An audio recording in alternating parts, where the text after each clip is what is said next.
Rani menatap pantulan dirinya di cermin kamar kosnya yang sempit. Di luar, suara hiruk-pikuk tetangga terdengar jelas, kontras dengan penampilan Rani yang terlihat begitu elegan malam itu. Ia mengenakan pakaian terbaiknya, mematut diri sekali lagi, memastikan tidak ada satupun celah yang menunjukkan latar belakangnya yang sulit. Rani bukannya gadis jahat, dia hanya lelah.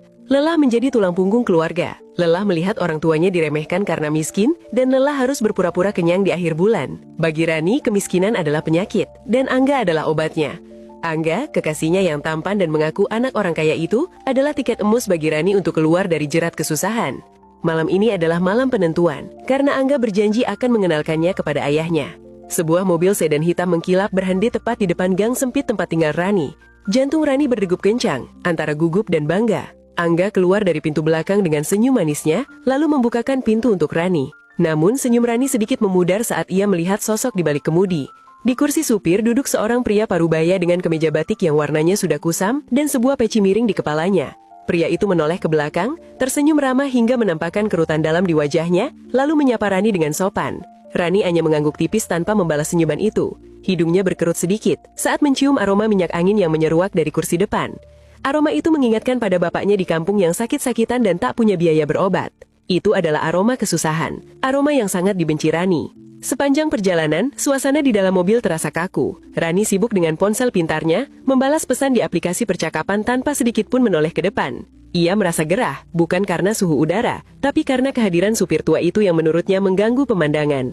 Dengan nada ketus, Rani meminta agar pendingin udara dibesarkan, karena ia merasa bau apek di dalam mobil. Pria tua di kursi depan meminta maaf dengan suara lembut, menjelaskan bahwa pendingin udara sudah maksimal. Jawaban itu justru membuat Rani semakin kesal. Ia mulai mengeluh kepada Angga, mengatakan bahwa mobil semewah itu tidak seharusnya memiliki supir yang tidak becus merawat kendaraan.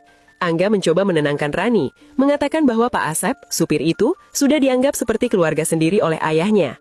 Namun Rani justru mencibir, mengatakan bahwa orang kecil yang dianggap keluarga, biasanya akan menjadi kurang ajar. Puncaknya terjadi ketika mobil mengerem mendadak untuk menghindari motor yang menyalip sembarangan. Rani yang kaget langsung membentak pria tua itu. Ia memarahi supir tersebut dengan kata-kata yang tajam, mempertanyakan kemampuannya mengemudi, bahkan mengancam akan turun dan memesan kendaraan lewat aplikasi transportasi online jika cara menyetirnya masih kasar.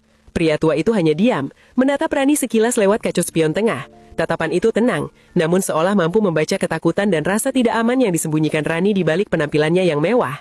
Tidak ada perlawanan, hanya kata maaf yang keluar dari mulut pria tua itu. Sesampainya di sebuah restoran mewah, Rani mengira ia akan makan malam romantis berdua saja dengan Angga sambil menunggu ayahnya datang.